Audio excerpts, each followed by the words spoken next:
To start, you will need 1.5 cup of warm milk, 4 tablespoons of melted butter, 1/3 cup of granulated sugar, 1 1/4 teaspoon of salt, and then just mix. Now add the flour 1 cup at a time and then just mix it together. Continue adding the flour until it's too thick to whisk.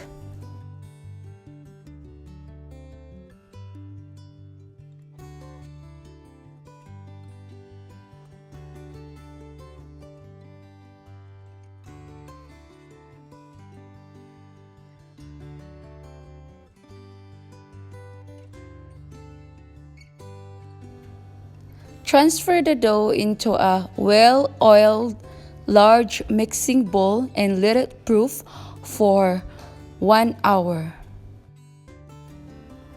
So after 1 hour, as you can see, our dough becomes double the size. Lightly dust the surface and then put the dough.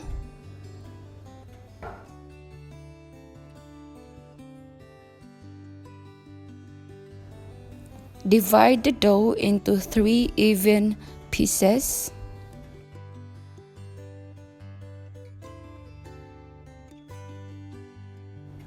Then divide into 5 even pieces.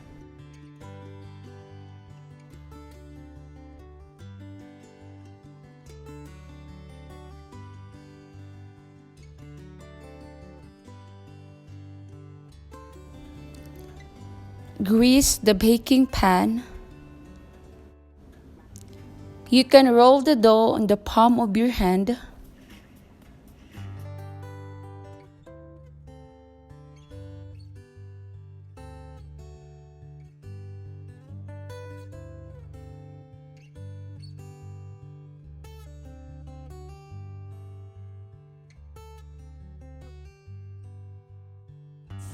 Cover with plastic wrap and let it rise for about 1 hour.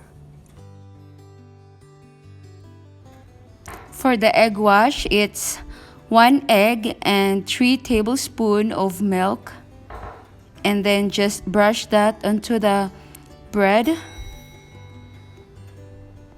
Bake in a preheated oven 350 Fahrenheit for 20 to 25 minutes or until the top is brown.